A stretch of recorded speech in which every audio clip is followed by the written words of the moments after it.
একাধিক দাবিতে সিপিএম ধর্মনগর মহকুমা কমিটির উদ্যোগে জেলা শাসকের কাছে ডেপুটেশন দেওয়া হয় সোমবার।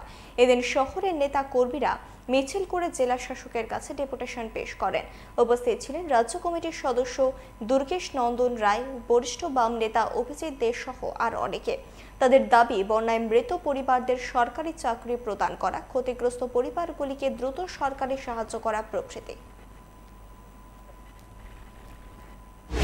আমাদের রাজ্যে সাম্প্রতিক যে বন্যা সংঘটিত হয়ে গেল, এই বন্যায় বিশাল ক্ষতি আমাদের রাজ্যে রয়েছে। 17-18 লক্ষ মানুষ ক্ষতিগ্রস্ত হয়েছেন। প্রচুর কৃষি সহ সর্বক্ষেত্রে প্রচণ্ড ক্ষতি হয়েছে। এটাকে জাতীয় বিপর্যয় হিসাবে ঘোষণা করে আমরা দাবি জানিয়েছি। আমাদের বিধানসভায় পরিষদ দলের পক্ষ থেকে ওটা উত্থাপন হয়েছে। আমরা মানুষের মাধ্যমে প্রশাসনের কাছে এই দাবিটাই উত্থাপন করছি মুখ্যত।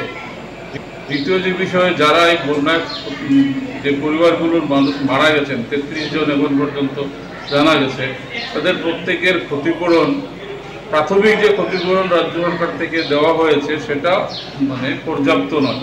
আমরা এই জন্য চাইছি প্রত্যেক ক্ষতিগ্রস্ত পরিবারে একটা সরকারি চাকরি এবং অন্তত 50 লক্ষ টাকা করে ক্ষতিপূরণ দেওয়া, যাতে তারা তাদের পরিবার নিয়ে